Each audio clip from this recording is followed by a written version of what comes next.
4-week update. The one thing we realized very quickly, we knew it before, but we were sort of in denial, space. Very easy with our small pods and small trays to start germinating, say, on your counters in the kitchen, stuff like that. So we've made a grow room at this point.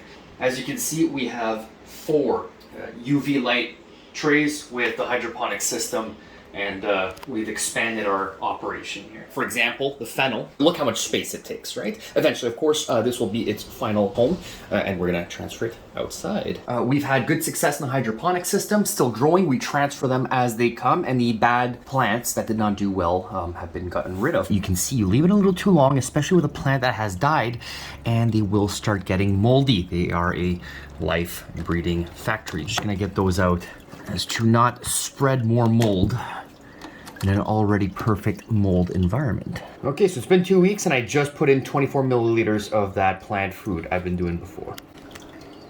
Oregano, all sprouting.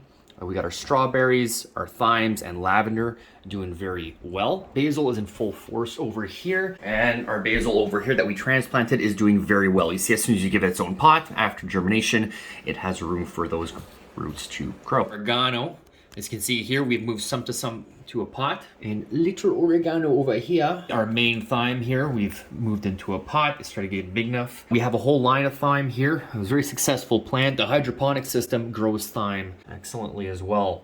All right, fennel. I'm excited about this herb. This fennel we weren't too sure about, but it's doing great because we had to transplant it. It wasn't doing well. It's really flourished since we put it in its own pot. The thing about fennel, if we move over here, this will be its final home. Okay, we're gonna bring this right outside when it's ready. Fennel actually needs its own 5 gallon of earth. Kind of hogs a huge amount of real estate here. A lot of these fennel that we have, a lot of them we're gonna give them away and stuff. We're only gonna have 1 or 2 full fennel plants. Okay, we've moved Anise Hyssop from its small captivity into their own pots. They're doing great. We transferred over here. We fully transplanted our parsley, our Italian parsley. As you can see, we moved into these pots here. They're flourishing and green. They're looking great. We're very happy with those. One thing we realized about the parsley, they also need a lot of space themselves. That's why they're in bigger pots. They can be close together, but they actually need more root depth. Let's not forget, we still have parsley, both an Italian and a curled parsley in our hydroponic system. Italian parsley here grows much faster. Curled parsley, however, is a little more ornamental. When it does come out, it's a little more aesthetic, like a decoration. Here's our coriander, also an exciting plant. It's doing well itself. This one was kind of caught us because it said it could do well in shade, but when we did put it in shade, it got a little leggy. It started bending over and stuff like that. So we put it back in its own pot underneath the grow light, and it's flourished right back up. Here's our big dill. We've got a lot of dill, and it's all been very successful. This one was transplanted from the hydroponic system. We've actually started harvesting this dill. Look how big it is. Actually, I've been throwing it on fish, putting it up there, potatoes. It's delicious. I've already harvested quite a bit. The more I harvest from it, the harder it seems to grow. You see here, we have another 5 gallon grow bag. That's going to be its final home. That's going to go straight outside when we're ready for it. Dill, kind of like the fennel, needs a lot of real estate once you want it in a finalized place. We've also got a couple plants over here of dill that are growing, doing well. Lavender is doing well. Small, taking its time as expected, but they're doing well in here. We got those 2, and we got these 2 over here. This is our strawberry plant that we transplanted from our capsule. It's doing excellently well, as well as the ones in the hydroponic system. They're coming out strong. We're excited. We've never done strawberry before, so we'll see how they turn out. All right, well, we've been killing it in the Viola department. These things can take up to 50 days to germinate. We're at week 4 right now, and they've been growing very consistently and steadily, and they look very good. We've also got 2 violas that we've transplanted over here. And we got a few prospects for viola still yet to come. They can take up to 50 days to germinate. These pods here, all 5 of them have viola in them, not yet sprouted. We don't have to necessarily keep this underneath a grow light as we're waiting for the germination. So once its germination starts and it sprouts, then we need to right away put it under light. But as for now, we are putting these ones on the back page and just waiting. Okay, so this was our bonus garden. Wasn't very successful, like we see. we've had less than 10% of success with these seeds. We all got the same seeds that went into this one from the same company. But in general, our mint has been doing well in this. But we've had a couple other things sprout out since Julia's last update. We have a sage that started here. Some of the sweet marjoram has come up. Sweet marjoram.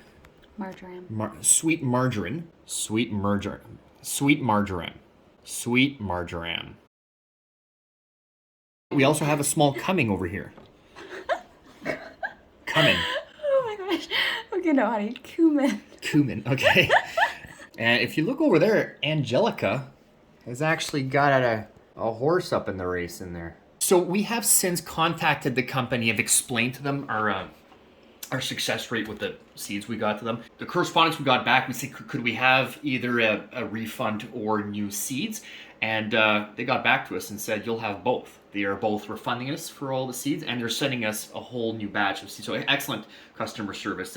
We're not sponsored or anything, so I'm not going to mention who that is. But if you have a low germination rate on company seeds, just reach out to them. A lot of them are very open to working with you. Sometimes they just had a bad storage, or some were kept a little too cold or too hot, you know. And once our new seeds arrived, we're going to try this one again. We're going to replant our crops. This was an entire herb series collection, which has started excellently. We're very happy with it. We'll be starting our food, tomatoes. One of our favorites. Tomatoes enjoy a lot of heat. They're going to be a whole new video series on these. Rosemary, we learned, is not growing out at all here. We read online they actually thrive under 30-degree temperature. So we're going to retry regrowing our rosemary with the tomatoes, given that we heat those up with a heat pad as well. So alongside our tomatoes, we're going to grow peppers and some hot peppers. Another thing that really likes the heat that we're going to try and throw in with the tomatoes there is our Malabar spinach. We're really excited about that one because it's the first time we're going to try growing it, and it grows up a trellis. Stay tuned for that series.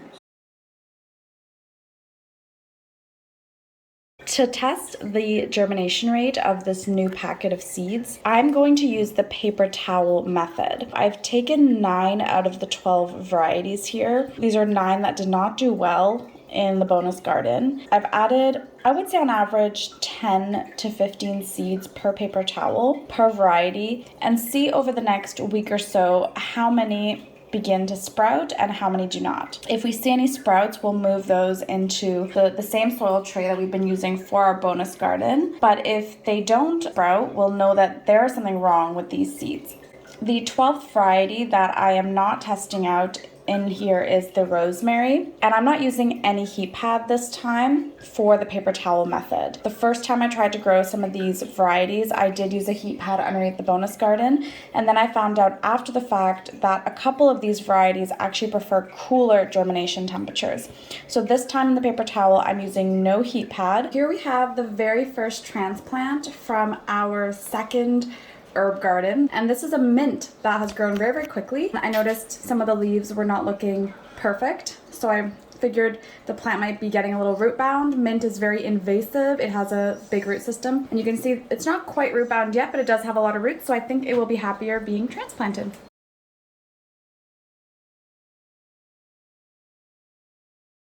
This hydroponic Italian parsley has grown huge, much faster than all the other parsley, and you can see the roots are really entangled in the pot, so I'm not even going to bother taking it out of the pot. I'm just going to plant the entire pot in here. And I'm using a bigger pot, given Italian parsley needs a deeper root system. This is a strawberry from our hydroponic system. It's gone really, really big and beautiful, and it actually has much longer roots than we were anticipating. So we're going to put it in a slightly bigger pot. Yeah, I'm not going to try to take that out of the plastic pot because it's quite entangled and I don't want to damage this nice strawberry.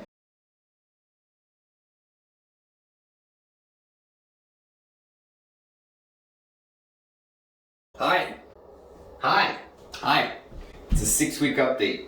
We transferred everything to this shelving unit because we needed some space, and it's a little more organized now. Keeps it all together, and we were able to put our grow lights all on the top shelves. And I even built this little frame here for the plants that are getting a little tall and need more ground clearance, so it holds the light a little higher. We transferred everything into Julia's office here, so if you look around, it's a little more organized. A potting station, well, it's just where she works.